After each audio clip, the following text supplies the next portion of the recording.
Now to the latest on the federal court trial of former DEA agent Joseph Bongiovanni. Of course, he is accused of taking bribes from drug dealers in exchange for tipping them off to investigations and shielding them from any prosecution. Our Dave McKinley was in the courtroom today, and he has the latest update for us. David.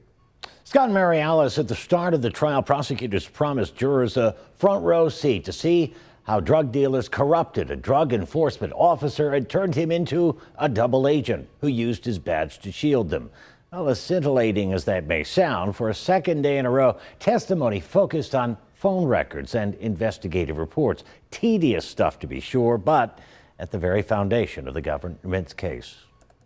Prosecutors allege Bongiovanni would doctor reports and sometimes open investigations into dealers he was allegedly on the take from, so he, as a DEA agent, would know if any were under investigation and either tip them off or dissuade others, such as the FBI or local police, from investigating, sometimes by claiming the person they were looking into were working for him as a confidential informant, so they'd leave them alone. These include Faro's nightclub owner Peter Gervais, a co-defendant who will be tried later.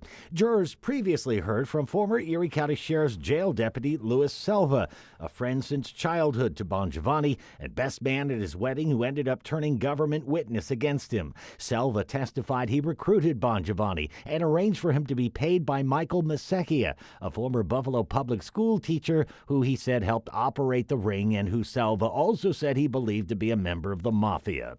Bongiovanni's lawyers noted during opening statements that outside the word of witnesses looking to make a deal for themselves, the government is yet to produce evidence that showed Bongiovanni took money from anyone. So much time has been taken by prosecutors in reviewing those records that today the judge seemed prompted to remind them that while he appreciated their attention to detail, jurors were told at the outset that the trial would last no more than 8 weeks, and they're already 2 days behind in their testimony. On your side in the studio tonight, Dave McKinley, Channel 2 News.